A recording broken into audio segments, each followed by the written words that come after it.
You will overthink this new beginning, and you will probably beat yourself up too much, but it's a new moon in Leo, so at least you'll look cute while doing it. So if you're excited to dive into what exactly this new moon in Leo this August has in store for you, make sure that you like, subscribe, and hit that notification bell so that you are always up to date with what the stars have in store for you. So if we haven't met yet, I'm Maren, I'm an astrologer, and I do crypto shit, and we're gonna dive first into what this new moon energetically holds, then look at how it is playing into the US's chart and some financial charts as well. So before we get started, I do want to mention that my August forecasts are up for all signs at this point, most likely. So if you want to watch this for your rising sign and see where this is showing up in your chart, in your life, you can check those out on my channel as well. And I'm going to quickly plug Swan Bitcoin, the safest and easiest place for you to dollar cost average and stack sats. So if you're looking for a reliable, easy to use platform for you to buy into Bitcoin on a repetitive basis like I do, I both dollar cost average into my HODL stash and I trade on dips and rips, etc. But most important thing in my opinion is being regular and consistent with your dollar cost averaging. I use Swan Bitcoin. You can use my ref link below. You'll get $10 of free Bitcoin upon your first deposit. So the new moon in Leo is on August 8th, 2021 at 9:50 a.m. Eastern time. So the sun and the moon are together in the sign of Leo, which is a bit of a paradox because new moons are internal. They're private. They are new beginnings, usually focused on going within and allowing the self to recover and download information more than put forward information. However, the sign of Leo is performative extra and it is fixed fire. It is consistently showing up with warmth and generosity. And this is taking place in the second decan of Leo, the second third part, the middle section of Leo, which is associated with the Six of Wands tarot card, also known as the Lord of Triumph tarot card. And you can even see like in the visuals for this card, it's a figure coming out of a victory. It is someone celebrating a feat and being accomplished with how far they've come. But the downside of this, the good side is that it usually is a celebratory card. We also don't want to get too ahead of ourselves in declaring victory about something that we haven't necessarily won altogether yet. It's like celebrating after the battle rather than celebrating after winning the war, when you might have a different outlook on what that win actually feels like. This is also receiving a tight square within 3 degrees from Uranus, an aspect of shocking, accentuating the performative, putting yourself out there in a way that warrants a reaction type of thing with this. And it's opposite Saturn retrograde within 3 degrees. So there's an element of being at odds with restriction, self-consciousness, being too familiar with the flaws in the mirror, but trying to put out and be the star of the show and warrant a really big reaction or applause anyway. So it feels very self-judgmental, as if we are beating ourselves up on what we know the performance is ending up as, or really being hard on ourselves for a thing that we know we can't be perfect at, but we feel a lot of pressure to be. It's also conjunct Mercury in Leo. I am Mercury in Leo. I have Venus and Mars in Leo as well, as you can probably see. Mercury in Leo loves to fucking exaggerate. It is the tall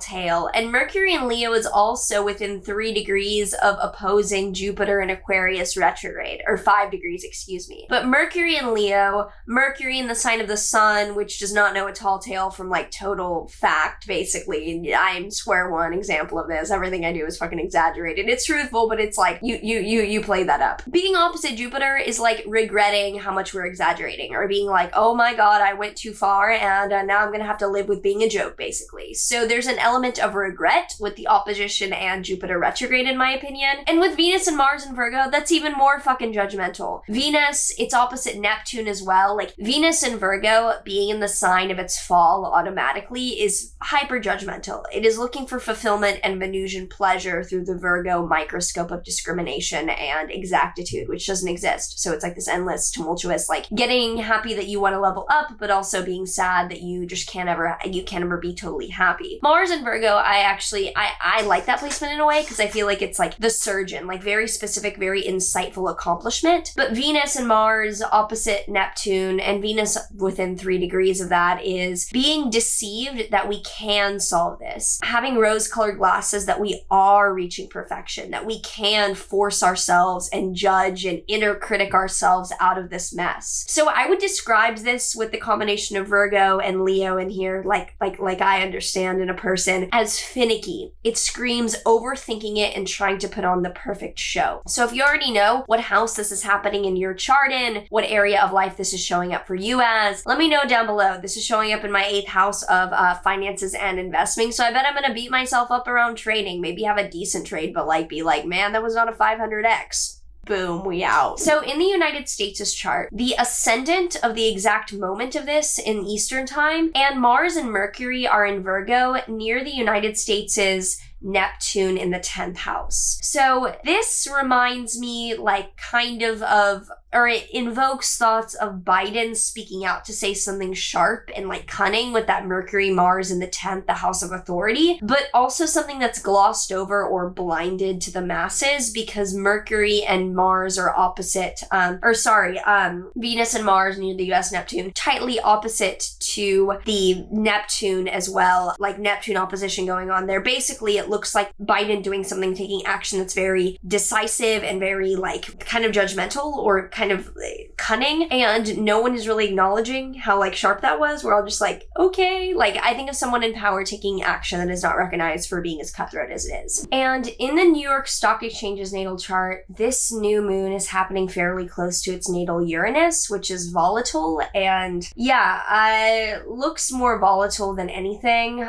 Venus is near its natal Mars within 3 degrees, which shows like market conviction. So this could be a new sudden high for something like the S&P, because Uranus can be sudden volatility and new moons can be local tops often, but more so for Bitcoin, with new moons being reliably local tops in that chart during this recent cycle. I mean, this is not financial advice, honestly, but obviously, but I generally do short after the new moon. I wait like a day just for confirmation that we are headed down, and then I short. I don't look to short like exactly, like I'm not narcissistic with my profit. I look for a good like 70-80% usually. Once the downtrend is confirmed, I usually do short the new moon. And with Mercury recently opposite the Jupiter in Bitcoin's chart, I think there could be really good news that just came out, and it's like a sell the news event. With deceptive price action though, because like Neptune can be deceptive, I would say don't be greedy, because Neptune involvement can usually mean that like technicals are defied and like this goes beyond support resistance levels that we're expecting. Saturn near the North Node too, I think is like sharply hitting resistance and then going back down, like we do not break through some resistance. In ETH's chart, Venus is exactly opposite ETH's Chiron. Not sure what in the hell that means, but I will be taking notes. The new moon is within 2 degrees of ETH's Mercury, which is favorable news in my opinion. Like the new moon really close to ETH's Mercury. It's a sell the news event type of thing. So again, local top to short, not financial advice, but that's my trading strategy. For my swing trading amount, I swing, I scalp, and I do hodl. So I do 3 strategies basically. But Jupiter is crossing ETH's Jupiter in a few days, which could be like some more good news that might kind of defy or complicate the moon cycle correlation. But new moon, generally a short signal. Now with Doge's chart, Doge's price action is not as mature, or I don't want to say not as mature, but it's not as like stable, and I don't want to say predictable, because like it's not as stable and cyclical obviously as Ether, Bitcoin, it's fucking Doge. So the new moon correlation is not like really present in a cyclical way as much. It's not always as lucrative as just looking at what the astrology says in other possible news developments. So there's nothing super exact for Doge. The new moon is trying Doge's sun in Sagittarius within 2 degrees, which is nice. So it might sharply hit resistance and then go back down if there's any resistance during this range during this time. There's some nice iffy things like Venus sextile Doge's Jupiter, but not enough for me to want to alter my position too much. I hold a spot position in Doge and don't mess with it too much. So if you enjoy this and you want to check out my membership, my courses, crypto charted, anything I offer down below, ref links, always hit up those ref links. If you want to trade, use a girl's ref link. Come on. Thank you. But yeah, otherwise make sure that you like, subscribe, comment down below any thoughts you have, and I will see you in the next one. Take care.